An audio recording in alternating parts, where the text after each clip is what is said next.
Reka nongere mbasuze kandi mbifuriza ibihe byiza mukomeje kudukurikira muri hirya no hino mu bice bitandukanye mu Rwanda ndetse hanze y'igihugu cy'u Rwanda. Ari nako mbaye ikaze muri aya makuru. Mu karere ka Muhanga, RIB ikaba yafunze abanyeshuri bagera kuri 4 bakaba bakurikiranyweho ibirimo ivangura n'ingengabitekerezo ya jenoside. Urwego rw'igihugu rw'ubugenzacyaha RIB mu Rwanda rwafunze abanyeshuri 4 biga mu rwunge rw'amashuri rwa Kabgayi mu karere ka Muhanga ni mu ntara y'Amajyepfo, bakaba bakurikiranyweho ibyaha bitandukanye birimo ikivangura n'ingengabitekerezo ya jenoside.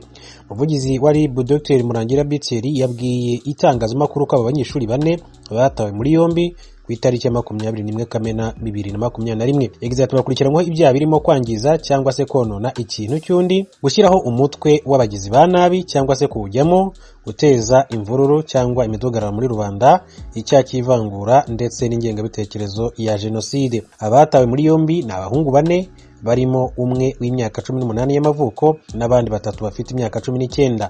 Yavuze ko bakoze ibyo byaha mu gihe bari basoje igihembwe cya kabiri muri Werurwe 2021, aho bamenaguye ibikoresho by'ishuri bitandukanye bangiza n'amashuri. Abanyeshuri ngo bari barakoze itsinda bise abapawa uko ari 4 ngo bakaba bafungiye kuri station ya RIB ya Nyamabuye mu gihe iperereza rikomeje kugira ngo hakorwe dosiye ishyikirizwe ubushinjacyaha. Urwunge rw'amashuri rwa Kabgayi bakoreyeho ibyo byaha bakekwaho rero ruherereye mu mudugudu wa Kamazu mu kagari ka Gahogo mu murenge wa Nyamabuye mu karere ka Muhanga ngo twabivuze. Ibihano rero ku byaha bakurikiranyweho icyaha cyo kwangiza cyangwa konona ikintu cy'undi gihanwa n'ingingo y'186 y'itegeko nimero 68 agakoni 2018 yo ku itariki 30 z'ukwezi kwa 8 2018, rikaba riteganya ibyaha n'ibihano muri rusange.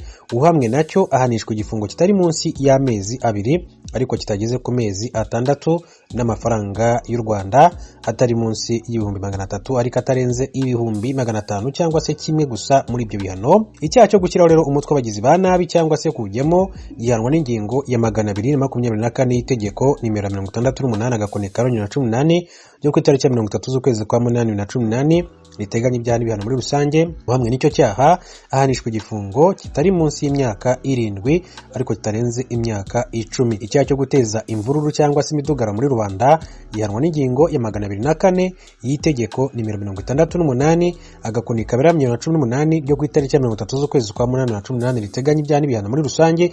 Uhamwe nacyo ahanishwa igifungo kitari munsi y'imyaka 10 ariko kitarenze imyaka 15. Naho icyaha cy'ivangura gihanwa n'ingingo 163 y'itegeko nimero 68 agakoni 2018 yo ku itariki 30 z'ukwezi kwa 8 2018, riteganya ibyaha n'ibihano muri rusange. Uwo gihamye ahabwa igifungo kitari munsi y'imyaka 5 ariko kitarenze imyaka 7 n'amafaranga y'u Rwanda atari munsi y'ibihumbi 500 ariko atarenze miliyoni imwe y'amafaranga y'u Rwanda. Icyaha cy'ingengabitekerezo ya jenoside gihanwa n'ingingo ya 4 y'itegeko nimero 59 agakoni 2018 yo ku itariki 22 z'ukwezi kwa 8 2018, yerekeranye n'icyaha cy'ingengabitekerezo ya jenoside n'ibyaha bifitanye isano nayo. Uwo gihamye ahanishwa igifungo kitari munsi y'imyaka 5 ariko kitarenze 7 n'ihazabu y'amafaranga y'u Rwanda atari munsi y'ibihumbi 500 ariko atarenze miliyoni imwe. RIB yibukije buri muntu wese ko itazihanganira uwo ari we wese uzafatwa yakoze ibyaha nk'ibi, inibutsa abantu rero kubyirinda kuko ari ibyaha bihanwa n'amategeko y'u Rwanda nk'uko byakomeje kugenda abigarukwaho. Mu yandi makuru, mu karere ka Rwamagana haravugwa amakuru y'uko ubuyobozi bw'inzego z'ibanze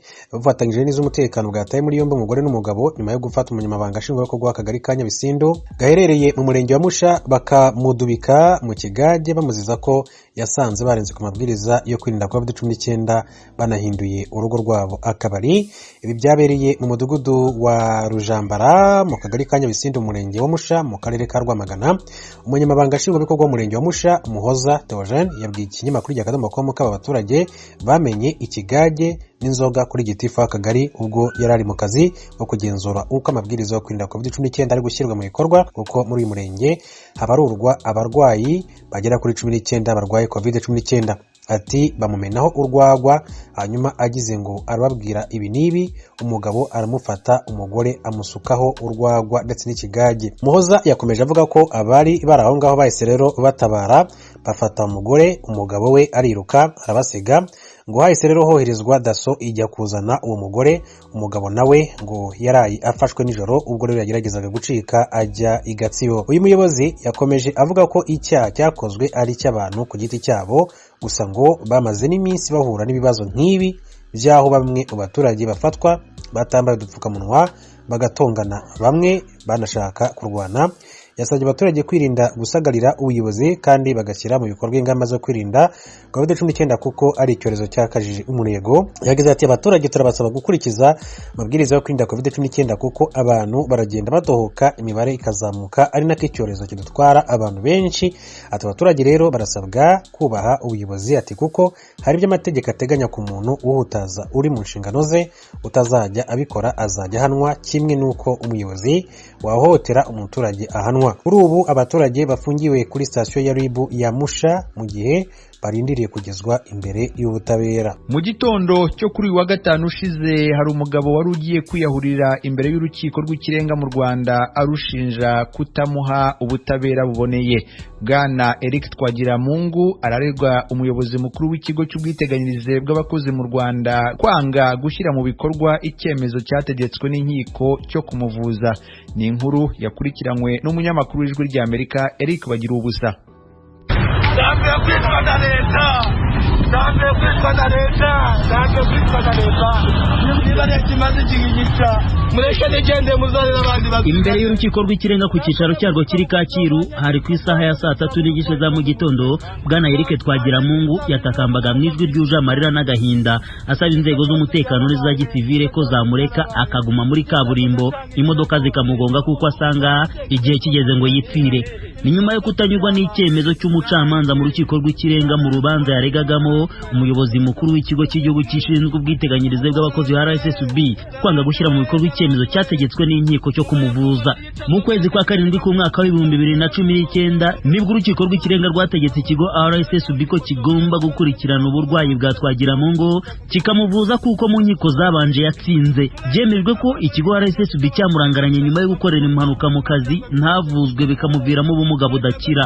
Mwiburanisha riheruka umwunganizi w'umuyobozi mukuru wa RSSB yabwiye urukiko rw'ikirenga ko ikigo RSSB kitigeze cyanga kuvuza Twagiramungu, akavuga ko atabashije gutanga raporo ya muganga yagombaga kugaragaza aho uburwayi bwe bwari bugeze. Umucamanza yavuze ko muri dosiye bigaragara ko ikigo RSSB mu kwezi kwa mbere k'umwaka ushize 2020 cyandikiye ibitaro bikuru byitiriwe Umwami Faisal kibisaba kwakira Twagiramungu akavurwa mu gihe cy'amezi 3. Byari biteganijwe ko amasezerano yo kumuvuza yashoboraga kongerwa nyuma y'amezi 3 igihe RSSB yari ubona ari ngombwa. Urukiko ruvuga ko mu kwezi kwa gatandatu nabwo RSSB yandikiye ibitaro bya Ndera bivura uburwayi bwo mu mutwe bisabwa kumusuzuma bikamuvura. Aha ariko urukiko ruvuga ko RSSB itigeze igena igihe ntarengwa Twagiramungu yari buvurizwa Ndera. Urukiko rukavuga ko rufite n'ibaruwa yanditswe isabira Twagiramungu kuvurwa. Urukiko rukavuga ko rushingiye kuri raporo yakozwe n'ibitaro byitiriwe Umwami Faisal naho bigaragara ko umuyobozi mukuru wa RSSB atashyize mu bikorwa icyemezo cyategetswe n'urukiko. Ni mu gihe ubwunganizi bwa Twagiramungu busobanura ko bwatanze ikirego kuko RSSB nyuma y'amezi 3 yahise ihagarika kongera kuvuza Twagiramungu. Mu isesengura ryarwo urukiko rw'ikirenga rwemeje ko Twagiramungu yahuye n'imbogamizi zo kubona raporo ya muganga kuko byamusabaga kwiyishyurira icyo kiguzi.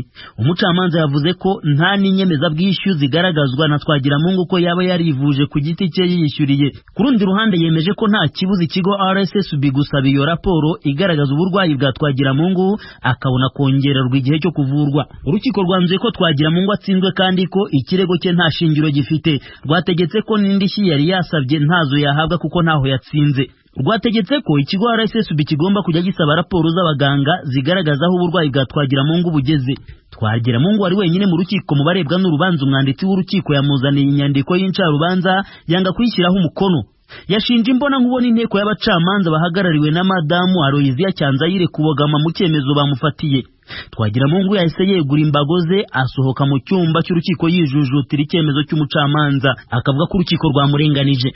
Barandenganije iyi ngiyi yose imiti niguriye subona y'ibihumbi 35 n'amafaranga 500. Ibi byose si babifite n'amafagitire yose barayafite y'imiti. None se akangaka sakarengane ikindi nakora n'igize reba igihe maze navuga urebe ukuntu kingana. aho kugira ngo rero nishwe na leta ndinde mva reka ngenda njyara mu muhanda nicyo njyana imodoka ingomba. Ubwo Twagiramungu yahise asindagirira mu mbago ze avuga ko agiye kwinaga mu muhanda imodoka zikamugonga akava ku isi aho gupfa mu buryo yita ko bugamije